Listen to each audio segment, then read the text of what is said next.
एक नेताजी बॉलीवुड से बड़े इंस्पायर्ड थे। वो कोई भी भाषण देते थे, पूरा बॉलीवुड उनके अंदर झलकता था। अब उन्होंने बॉलीवुड स्टाइल में भाषण देना शुरू किया लोगों को। बहनों और भाइयों, आज हमारे देश में एकता का आवश्यकता है। एकता कपूर का नहीं। हमारा देश में भ्रष्टाचार भोजपुरी फिल्मों की तरह बढ़ता चला जा रहा है। हमारा देश में ईमानदारी राजपाल यादव के जितना बची और महंगाई मुन्नी और शीला के गीतों से भी ज़्यादा फैलता चला जा रहा है। हमारा पड़ोसी देश से संबंध बिल्कुल जॉन और बिपाशा की तरह हो रहा है। ऐसे में हमारे विदेशी ताकतें हमें शालू के ठुमके के गीत की तरह आकर्षित करती हैं। हमको उनका जवाब देना होगा और हम उनको डीके बोस का स्टाइल में जवाब देंगे। हमारा ये नारा है। हमारा देश का स्थिति राहुल रॉय और विवेक ओबराय की तरह होता चला जा रहा है। ऐसे में हम लोगों को जरूरत है, आप देखो ना, जब बॉलीवुड में श्रीदेवी कमबैक कर सकती है, माधुरी दीक्षित कमबैक कर सकती है, तो हम लोग बाहर से काला धन वापस क्यों नहीं ला सकते। ऐसे में हमारा देश को सलमान खान जैसा दबंग बनाना पड़ेगा और रज्जो जैसा निष्कलंक बनाना पड़ेगा। The end. गांव में एक मेला लगा हुआ था। मेले में एक बच्चा खो गया और खासकर हमारे यहाँ गांव में मेले जब लगते हैं तो बच्चा खोना बड़ा जरूरी है, लेकिन अनाउंसमेंट कभी कभी बड़ी गलत हो जाती है।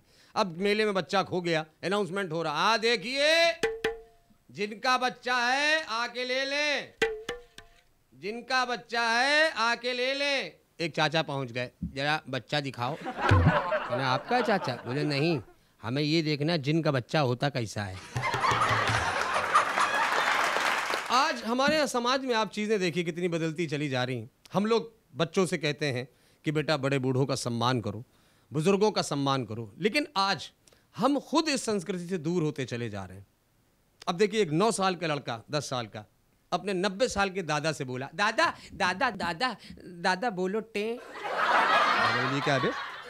बच्चा बोले दादा बोलो तो दादा बोले टे। बच्चा गाना गाने लगा, हो गई तू बल्ले बल्ले हो जाएगी बल्ले बल्ले हो गई तू। दादा बोले ये क्या है बेटा? बच्चा बोला दादा फिर से बोलो टे।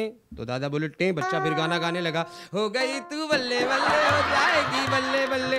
दादा बोले बेटा ये है क्या? हमसे टे कहलवा रहे हो, बल्ले बल्ले गा रहे हो, क्या है ये? बच्चा बोला दादा दादा कल मम्मी पापा बात कर रहे थे कि जिस दिन ये बुड्ढा टे बोला बल्ले बल्ले हो जाएगी। तो ये हम किस तरफ जा रहे हैं? सबसे ज़्यादा अगर मुंबई में सबसे ज़्यादा अगर हिट चीज़ कोई है तो वो है हमारे यहाँ के एफएम। कितने सारे और रेडियो एंकर्स भरमार है हमारे यहाँ मुंबई में। अभी कुछ एंकर्स को दिल्ली, यूपी, बिहार में भेजा गया कि जाओ भैया वहाँ लोगों को ज़रा जो है बातें आते कर करके गाने सुनाओ। अब जो रेडियो एंकर्स उत्तर प्रदेश, बिहार में पहुँच गए। हेलो 104.com, मैं आपका दोस्त विनय बात कर रहा हूँ। वक्त हुआ है 7:30। वो लोग करते फोन, हम सुनाते गाने। सबसे पहला लाइन पर हमारे साथ कौन है? हेलो, कौन? हम राम हटीले बोल रहे हैं। कहाँ से बोल रहे हैं आप? हटिया से। तो देखिए, मैं हटे हुए लोगों से बात नहीं करता हूँ। अरे साहब गाना सुनना है। बताइए कौन सा गाना सुनेंगे आप?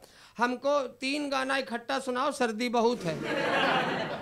तो सर्दी से गानों से क्या मतलब? अरे भैया 3 गाने हमको सुनाओ लगातार। बिपाशा का बीड़ी, मुन्नी और शीला, बहुत सर्दी है, थोड़ा गर्म हुई ले। चलिए देखते हैं हमारे दूसरे कॉलर लाइन पर कौन है। हेलो, कौन? हम गुड़िया बोल रहे हैं हंडिया से। तो हंडिया में क्या पक रही हैं? नहीं, हमारे गांव का नाम हंडिया। अच्छा, आपके गांव का नाम हंडिया है। बताइए कौन सा गाना सुनेंगे आप?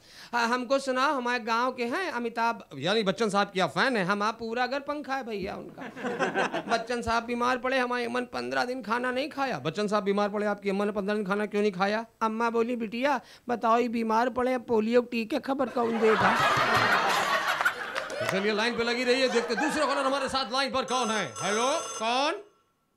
बेटा गया प्रसाद बोल रहे बेटा, सरकारी अस्पताल हाईलाइट से। बताइए सर कौन सा गाना सुनेंगे आप? बेटा 99 नॉट आउट खेल रहे हैं, मौत का गाना सुनाओ। सर मौत का कौन सा गाना? वो है बेटा आशिक बनाया आपने। तो बोले सर उसमें मौत कहाँ है? बोले बेटा गाने की स्टार्टिंग सुनाओ जब वो सिंगर कहता है तो उससे क्या होगा? बोले बेटा हमारे यहाँ कहावत है, एक दिन पहले कुत्ता रो दे दूसरे दिन आदमी मर जाता है। आपने देखा होगा दिल्ली के रामलीला मैदान में महाभारत होते होते आप सभी ने देखा होगा, लेकिन सवाल यहाँ ये था कि हमारे बाबा रामदेव को एक महिला के कपड़े पहन के भागने पड़ा। चलो ये बात तो ठीक है, लेकिन सवाल यहाँ ये है बाबा रामदेव के कपड़े कहाँ गए? तो अंदर की खबर ये है उनके कपड़े पहन के एक महिला दोबारा बीजेपी में शामिल हो गई है और सीधे यूपी भाग गई है। वाकई बता रहा हूं, हमारे यहाँ चीजें बड़ी अलग अलग हैं। अभी आप देखिए हमारे हिंदुस्तान में कितने बड़े बड़े इवेंट होते हैं, जिधर देखिए बड़े बड़े events, miss universe, miss India, और अभी हाल ही में 15 दिन पहले मुंबई में हुआ मिस मुंबई।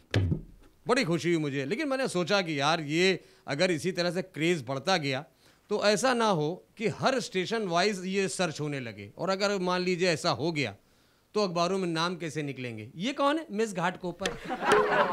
वाओ, उनको देखो, मिस मुलैंड। और ये कौन है? बोले ये मिस विरार। अब लोग एक दूसरे से आपस में बात कर रहे हैं, और एक सज्जन है, उनकी 4 लड़कियां, और उनसे बातचीत कैसी चल रही है? भाई माशाल्लाह आपकी लड़कियां तो बड़ी, भाई ये कौन है? अरे यही तो है मिस घाटकोपर। और ये दूसरी, ये मिस मुलुंड है। और ये तीसरी वाली, ये मिस मलाड है। बोलो चौथी आपकी नहीं दिखाई दे रही? कहने हाँ वो तो बहुत दिनों से मिस है। वाकई बता रहा हूँ, हमारे हिंदुस्तान में अलग अलग तरीके की चीजें हैं।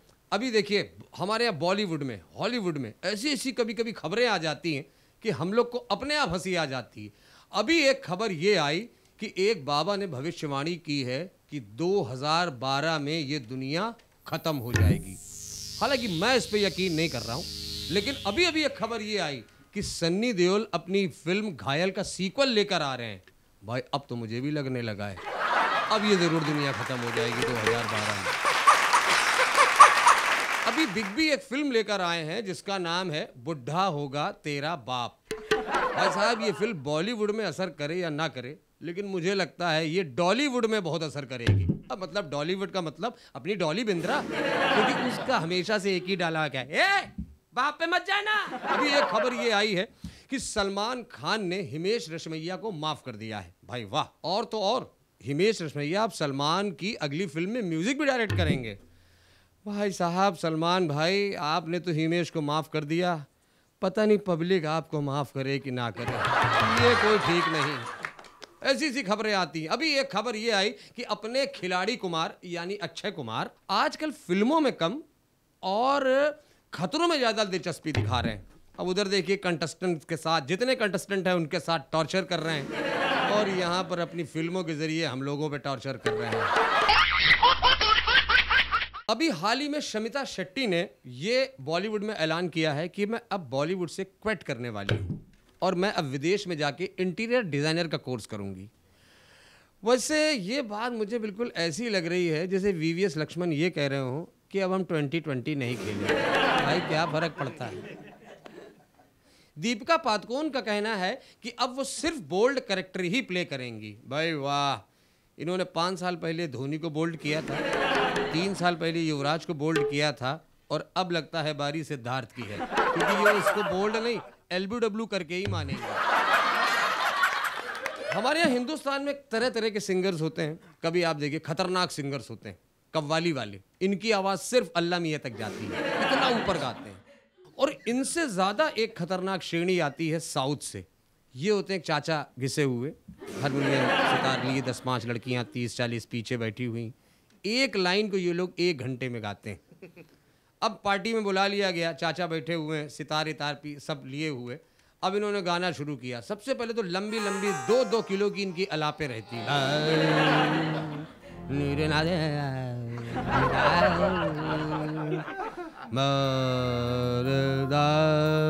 अब सामने बार लगा हुआ है, सब प्रदर्शन चल रहा है, सब कुछ उन्होंने अरेंज करके रखा हुआ है। अब इन्होंने मन लाइन लग रहा है, अब इन्होंने गाना शुरू किया।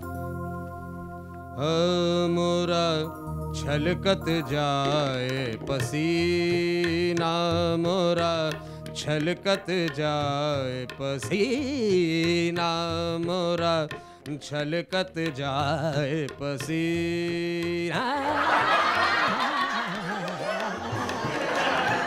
मोरा, छलकत जाए पसीना मोरा, छलकत जाए मोरा, छलकत जाए पसीना। सामने बार लगा हुआ है, अब इन्होंने सब बार से गानों में मंगवा रहे हैं। पानी दानी पानी पानी सोडा नमकीन मोरा, छलकत जाए पसीना मोरा, छलकत जाए पसीना। तभी पब्लिक से आदमी खड़ा हुआ, बोला ए बुड्ढे चुप कर। ये बोला तू है बड़ा मोरा, छलकत जाए पसीना।